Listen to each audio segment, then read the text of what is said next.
بسم الله الرحمن الرحيم الحمد لله والصلاة والسلام على سيدنا رسول الله وعلى آله وصحبه ومن والاه. Welcome back everyone to lecture 13 as we make our way towards the end of this unit. Today inshallah we will do our best to take the entire section of evidence. It seems like it's a lot of text, but in this case it's kind of straightforward. I think there's really not that much by way of deep commentary, maybe some examples. So basically, we've been talking about courts and testimony. So an obvious discussion that needs to take place is how is evidence presented? Well, we talked a little bit about how evidence is presented, needing the witnesses and whatnot. But basically, this is instructions for the judge. So remember that in the Islamic court setting, the judge has the ultimate authority to opine on the case, to adjudicate the case. Of course, the ceiling of the judge is the Sharia, and then that has to do with sort of if there's a specific madhab operating in the court system, and then that's related to a siyasatu shar'iyya or Islamic governance. So that part we're not talking about necessarily here, but assuming that there's a set standard, how is the judge supposed to rule? So when we said the plaintiff brings the evidence, how does the plaintiff bring the evidence? And then how is the defendant rebutting the evidence, or maybe he doesn't rebut the evidence? And which one has a stronger general disposition as it relates to the court? So that's one of the things that we want to talk about. Then we will learn if there's a disputed item. Of course, a lot of these maybe when we think of courts, we automatically go to criminal court. But here, really, the default thinking of the Sharia is monetary or property disputes. Of course, the criminal aspect happens as well, but we talked about that in the hudud kind of situation. If the both parties claim ownership of something and then they both sort of, one of them possesses it, the one who possesses it has a stronger case. If they are contesting something and it's joint ownership, then it's going to be divided between the two. And then what happens when somebody swears about another's actions? What happens if someone swears about their own actions? And then what happens if somebody swears or witnesses against somebody else's actions? So that's sort of the sequence of what we'll talk about. And I'll do my best to finish this section in the clip, inshallah, in this lecture, inshallah. We'll begin in the next clip, inshallah.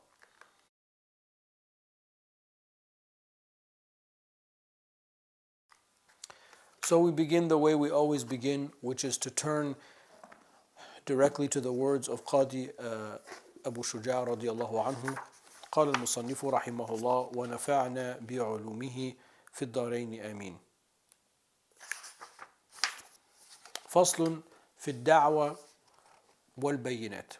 وإذا كان مع المدعي بينة سمعها الحاكم وحكم له بها، وإن لم تكن له بينة فالقول قول المدعى عليه بيمينه، فإن نكل عن اليمين ردت على المدعي فيحلف ويستحق، وإذا تداعي شيئا في يد أحدهما فالقول قول صاحب اليد بيمينه، وإن كان في أيديهما تحالف وجعل بينهما، ومن حلف على فعل نفسه حلف على البت والقطع، ومن حلف على فعل غيره فإن كان إثباتا حلف على البت والقطع، وإن كان نفيا حلف على نفي العلم. Okay, so Qadi Abu Shuja' radiallahu anhu, may Allah Ta'ala have mercy on him and may we benefit from his knowledge in this world and the next. He says in the section of evidence, if the plaintiff possesses testimonial evidence, the judge listens to it and judges according to it. If the plaintiff lacks testimonial evidence, then the defendant's word accompanied by his oath is relied upon. If the defendant refuses to swear an oath, the burden returns to the plaintiff who swears an oath and thereby deserves whatever is claimed. If both parties claim something that one of them has in his possession, the word of the one who possesses it, combined with his oath, is what is relied upon. If the contested item is in their joint possession, they both swear an oath and the item is divided between them. Whoever swears an oath about his actions, whether affirmative or negative, swears about it absolutely. Whoever swears an oath about another's action, if he affirms their action, he swears about it absolutely. If he negates their actions, then he swears a negation of knowledge of its occurrence. Let us look at some of the adillah that might occupy this section of law.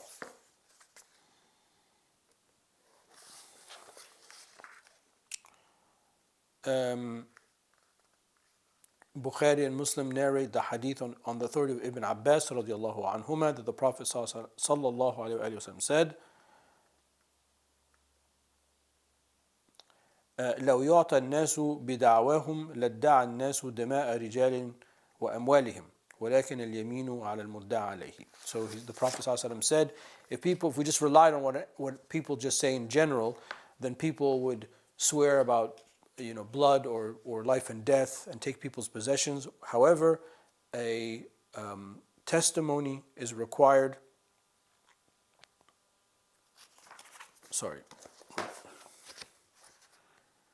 An oath, sometimes double languages in my mind. The oath is required for the defendant. We also have the hadith in Muslim on the authority of Al-Ash'ath ibn Qais radiallahu anhu that between him and a man from Yemen was a dispute, so they both took this dispute to the Prophet alayhi salatu wasalam. So the Prophet alayhi salatu wasalam said, هَلْ لَكَ بَيِّنَةٌ? He said to me, do you have proof? And I said, no. فَيَمِينُ. And then he said, so then swear an oath.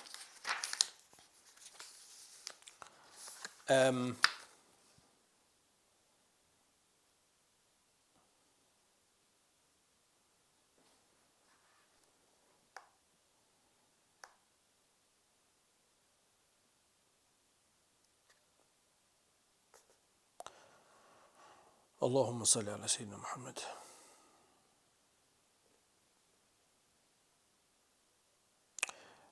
Abu Dawood narrates a hadith on the authority of Abu Musa al-Ash'ari that two men came and they were fighting over an animal, or both claiming the animal, and they came to the Prophet ﷺ. None of them had a proof, so the Prophet ﷺ split the animal, meaning the cost of it, between the two. Okay. I think, if I'm not mistaken, when we get into the text, there will be some additional adillah, but let me get the page open and we'll discuss that as it comes. Okay. So here we begin with the section, this little section of law in the chapter of courts and testimony on evidence.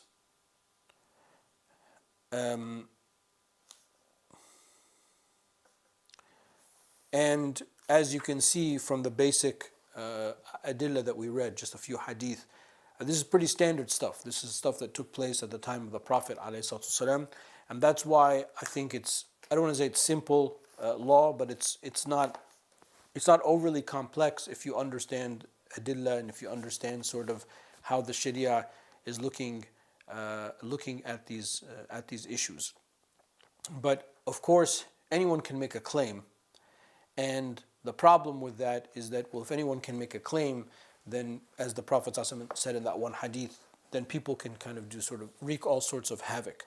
So the idea here is there needs to be some sort of system in which a plaintiff can be protected, because we want to, assume hopefully that people are honest and maybe there is a claim, but we also need to have a system that the defendant can defend themselves.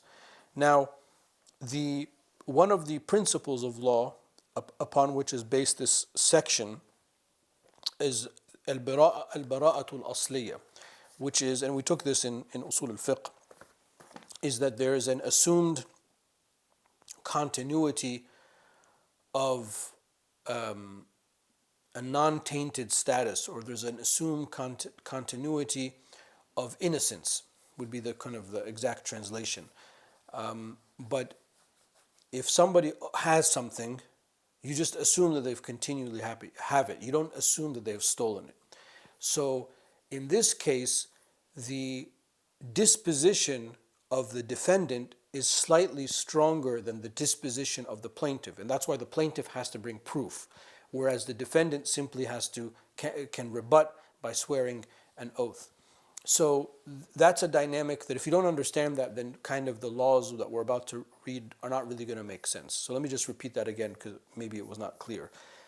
That in the before a judge, there is a plaintiff and then there's a defendant.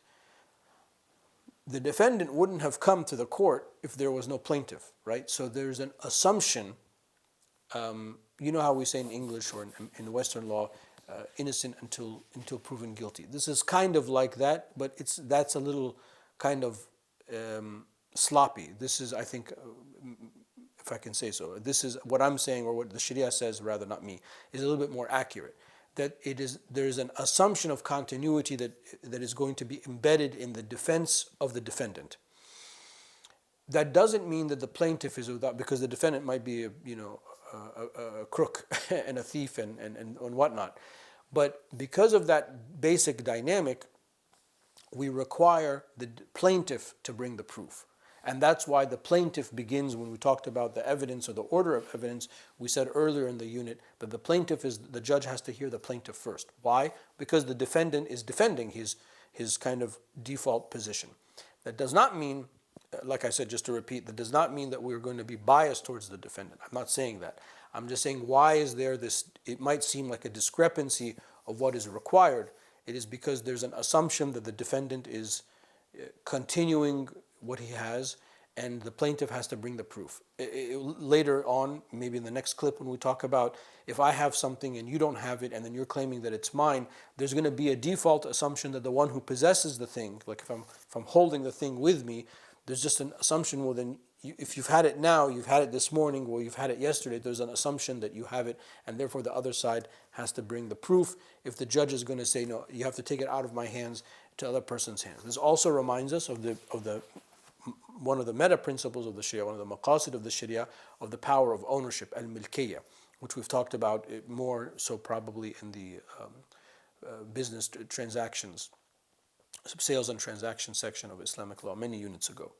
Okay, so when you get to something like this and we're talking about applied fiqh in the courts, dealing with people's situations, it's very helpful not only to look at the adillah, because that tells us how we adjudicate the case, but it also is important to remember some of the principles that we have, whether they be al-qawa'id al-fiqhiyya, the principles of law, or the maqasid of the Sharia, or something like that, because I think personally, if you have that in your mind, then you're going to be able to make sense of what's going to be read, which I'm running out of time, so we'll begin that in the next clip, inshallah.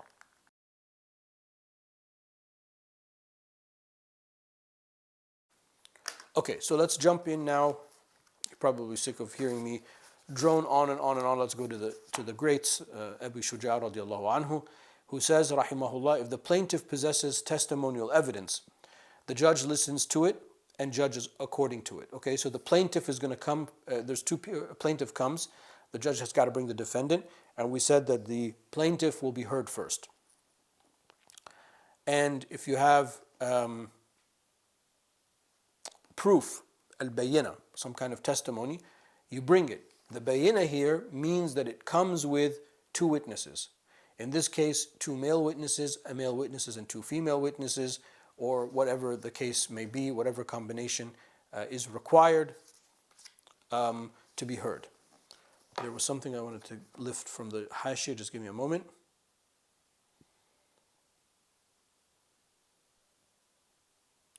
Or he says, وَكَذَلِكَ شَاهِدْ وَيَمِينٌ إِنْ كَانَ الْقَاضِي يَرَى ذَلِكَ, or a witness with their right hand testimony. So he says like two men, a man and two women, also a witness and their right hand testimony. Now, a man, two men, a man and two women, that's not an absolute statement, of course, because there are some situations in which we know that a woman's testimony will be listened to and not even a man's, in cases of like childbirth or women's related issues. So that's not an absolute kind of commentary from the hashiyah. But I do want to make something clear. If there's funny business, whether from the plaintiff or whether from the witnesses, or there's funny business in the testimony, the judge always can default to a ta'zir, which is a discretionary punishment. And the discretionary punishment, I mean, kind of the prima facie understanding of it in the Sharia is it's a type of corporal punishment, like a type of, You can hurt them, you can whip them, lash them, strike them, but you can also incarcerate them. You can also levy financial penalties, which is sort of what happens in the Western legal code. They don't deal with the corporeal part. However, our legal system is based on deterrence. So you don't want to be a witness and do something funny knowing that you can be beat. I mean, no one's going to want to do that. That's insanity. So embedded in that, it might sound crass for me to say that, or for not me, but the Sharia to say that the Sharia can give the ta'zir punishment, the discretionary punishment, but it is a great deterrent. That's the idea behind it. So even while we're reading this, don't forget that that's also happening in the background. Anyway, so the plaintiff possesses testimonial evidence. What's testimonial evidence? I have a claim, I'm the plaintiff, and I have my two witnesses that are with me. Then the judge listens and then judges according to it, because then it's kind of like a verified situation. Obviously, he's going to have to listen to the defendant, but sort of commenting on the line. And then he says, rahimahullah, if the plaintiff lacks testimonial evidence, which unfortunately oftentimes is the case, then the defendant's word accompanied by his oath is relied upon. So somebody, I'm a plaintiff and I come and I say, you stole money from me. So the qadi says, where's your dalil? I say, well, I don't have it yet. And then the judge says to you, did you steal money? I say, I swear by Allah I didn't steal the money. Khalas, the situation is over. And why would I come and bring this case before the judge and take up the court's time and the judge's time, and I don't even have a shred of evidence? So again, come heavy. You got to come prepared. And then this shows you what I was talking about in the first clip about where the strength lies. There's a continuity assumed with the defendant against the plaintiff in the case. Let me just read that again. If the plaintiff lacks testimonial evidence, then the defendant's word accompanied by his oath is relied upon. Oh, this is what I want to say. When it comes to oaths in the courts, it is a sunnah that the judge, like we read in the li'an case, in the public imprecation case, that the judge really, really over dramatizes it. I mean, in a positive way. So, I'm going to ask you to swear by Allah subhanahu wa ta'ala and by all that is holy and the Quran, kind of, as we say in English, put the love of fear of God in you before you make that oath, so that you understand that it is serious. Now, in the case of the oath in the court, the oath is based on the intention of the judge, not of the person who is stating it, if he is providing an oath in the court. Meaning that the judge is the one that provides the phraseology for the oath. As I just said, in like a very overly dramatic way. And it's clear in the judge's phraseology and in the judge's intention. I'm asking you to bear witness to this. If the person is lying, or that's between him and Allah subhanahu wa ta'ala. So it's not like in the cases of divorce, or what did you really mean by that? And you go back to the person who said it. No, in this case, we default with what the judge meant. Interestingly, in the fiqh, it says, well, what happens if like a Jew comes before the court, or a Christian, or a pagan, or a Zoroastrian? So he will say, for example, of course, it's one of those situations where I'm not going to be able to find. Oh,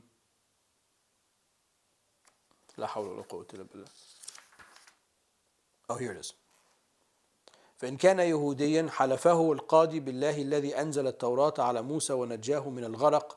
So if a Jew comes and he has to swear an oath, then the Muslim judge will say, swear by God who revealed the Torah upon Moses and saved him and Bani Israel from drowning.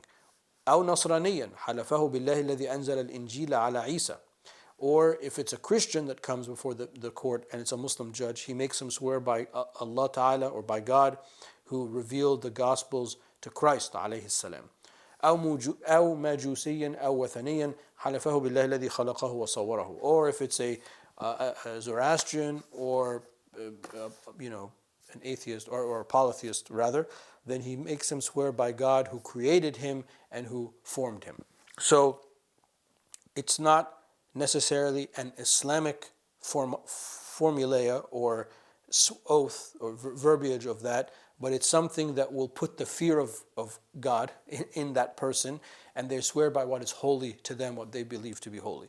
So that's a sort of an interesting kind of aside. Okay, let me get back to the text. Let me just read from the beginning so we kind of remember where we are. If the plaintiff possesses testimonial evidence, the judge listens to it first and then judges according to it. If the plaintiff lacks testimonial evidence, then the defendant's word accompanied by his oath is relied upon. Okay, that's where we got to. Next, if the defendant refuses to swear an oath, the burden returns to the plaintiff who swears an oath and thereby deserves whatever is claimed. I mean, I think that's pretty standard. I mean, that would make sense. If I come and claim that you stole money from me, and I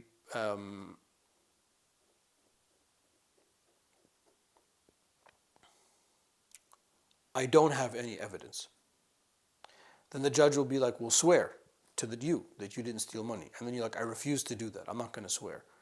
For whatever reason, maybe you stole it and you don't want to lie, you don't want to be caught, or there's mitigating circumstance, whatever the case may be, then it comes back to me and I swear, and then I get what I claimed. And that's pretty straightforward. So if the defendant doesn't rebuff, which is in the right of the defendant to rebuff, simply by an oath, then obviously the judge is going to judge for the plaintiff. Okay, I hope that's pretty clear. Next, if both parties claim something that one of them has in his possession, the word of the one who possesses it, combined with his oath, is what is relied upon.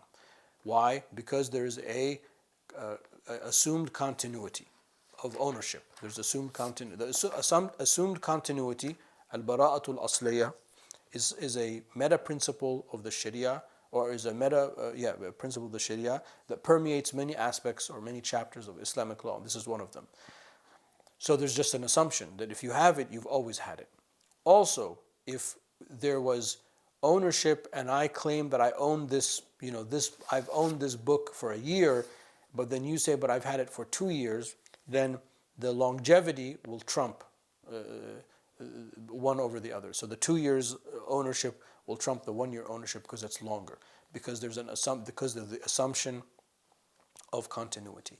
So knowing the qawa'id al-fiqhiyya, knowing the principles of Islamic law is very, very vital to having a successful career in the Sharia, to being a successful mufti and or judge, or simply just to be to help people adjudicate their cases and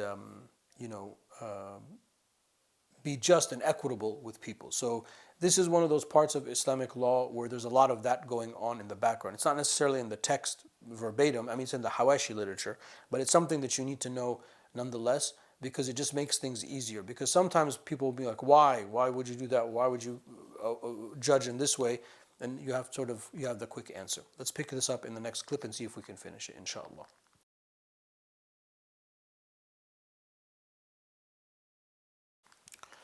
Okay, so let me just reread what we just read so we kind of know where we are. If both parties claim something that one of them has in his possession, the word of the one who possesses it, combined with his oath, is what is relied upon. That's what we talked about. If the contested item is in their joint possession, they both swear an oath and the item is divided between them. That's also, I think, pretty straightforward and fair. So if we both, like the hadith we read in Abi Dawood, radiallahu anhu, if the two men that came to the Prophet ﷺ disputing an animal, they both swear an oath that it's their animal, so the easiest thing is simply to split it, meaning you're not going to cut the animal in half, but to sell it and to give each the equitable amount. And like I said, I think that's pretty a straightforward thing. Let me see if there's anything in the Hashia on that one.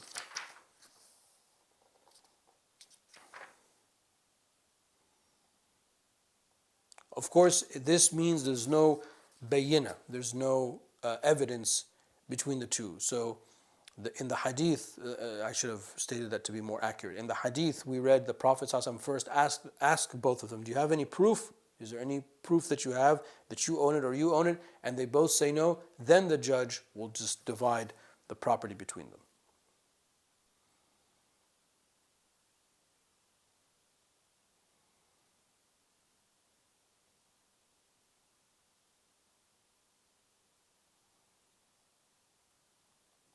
Of course, if one has proof and the other doesn't have proof, the one that has proof is going to get the property.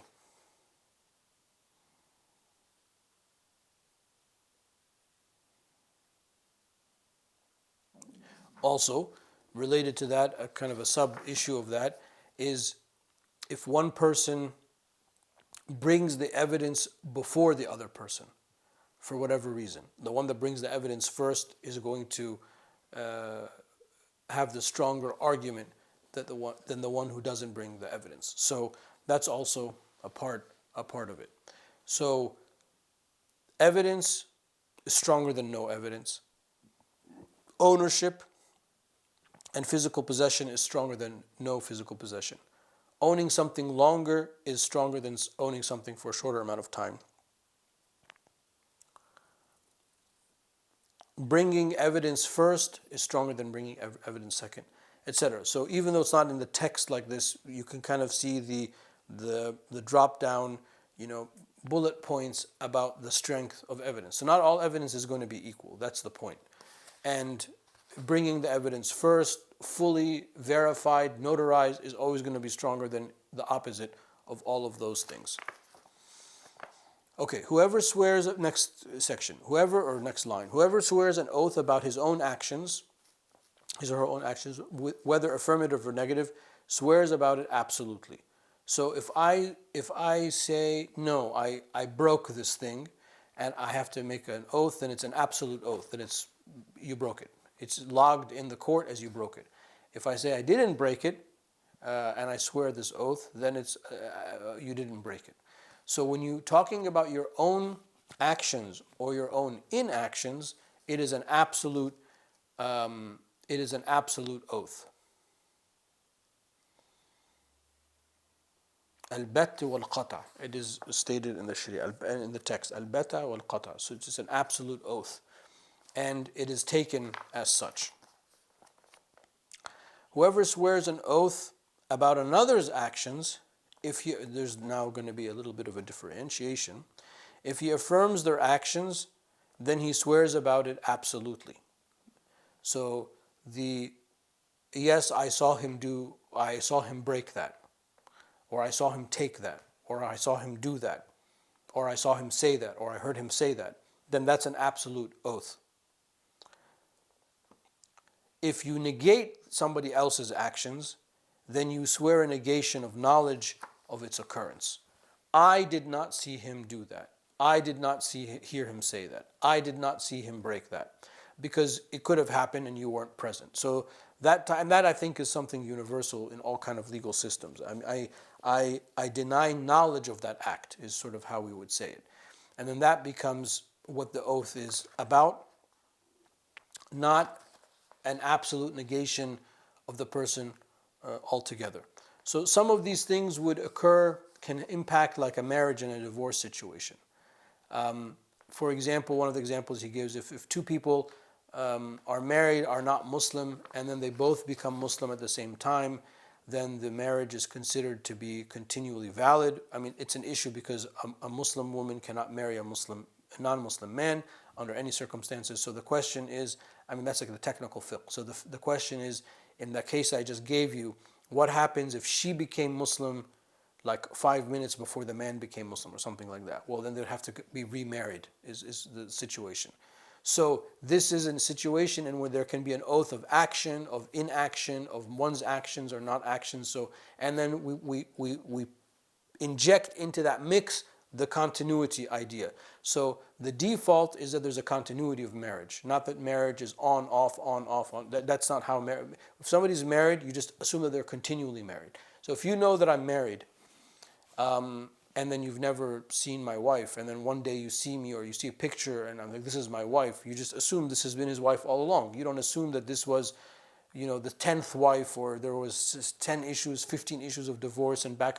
You don't assume that. You just assume that even the mind works like that. So the continuity of the marriage would overtake, and then we would affirm the claim of one's act when the man says, no, we got married at the same time.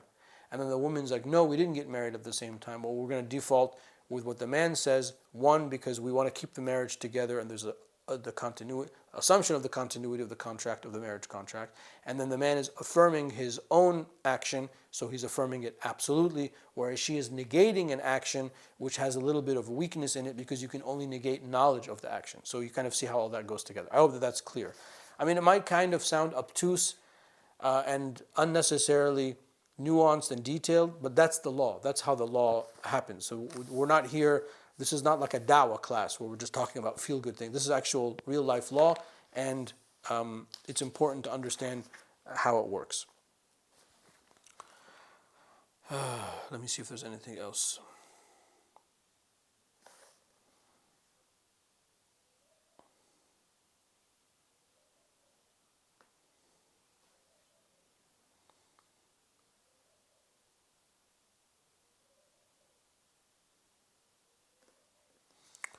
Um,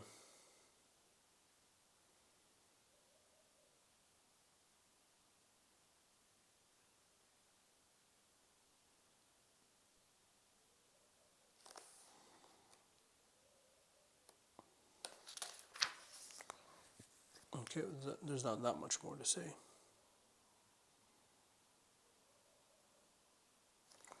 Okay, there's a little bit of an extra section in the Hashia that's worth, it's not that long. We have time for that.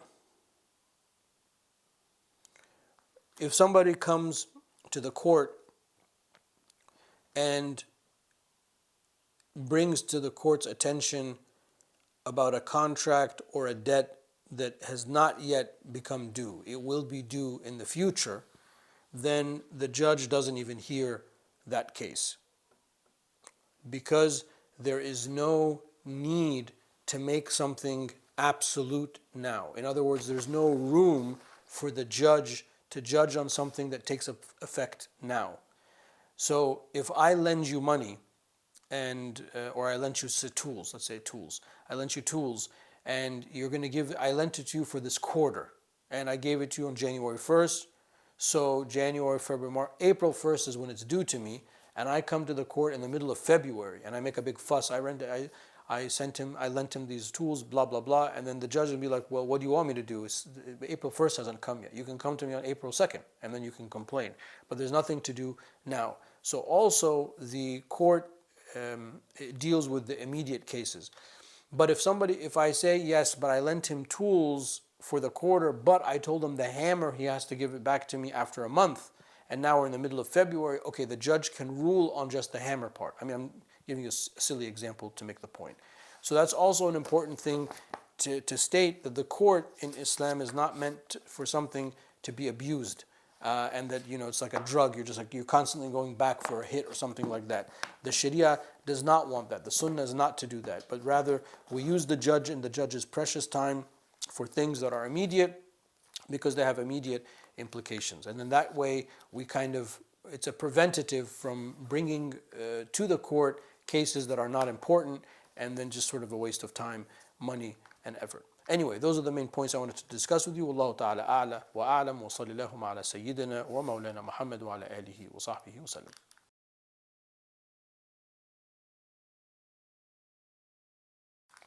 Alhamdulillah, in today's class we were able to finish the section of evidence, which is kind of a miracle because I thought it would take us at least 2 classes. But so we've been talking about in courts and testimony.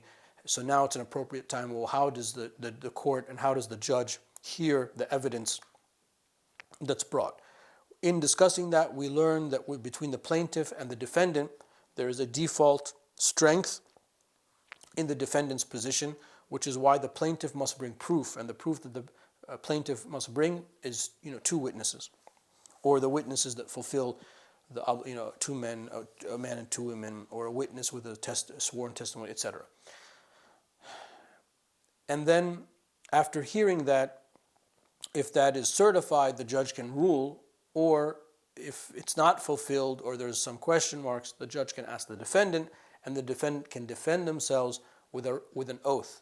If the defendant doesn't defend themselves with the oath, then we revert to the plaintiff, ask him and her to make an oath, and then we rule accordingly. If the defendant refuses, I said that. The issue is that with the oath, the judge is going to be overly dramatic in how he conducts the oath and administer the oath to make it something very great and big and serious. So whether it's the plaintiff or whether it's the defendant, and they make the oath, they understand that what they're saying is very, very grave. And if the litigants are non-Muslim, we would give them a verbiage or coach or give them a formula of an oath that is appropriate to their beliefs.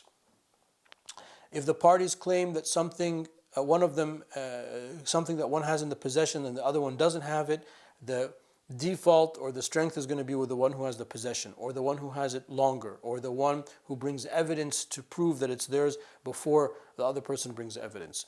If it is jointly owned, if something is jointly owned and there is no evidence, then the judge is just going to split the value of the item between the two down the middle.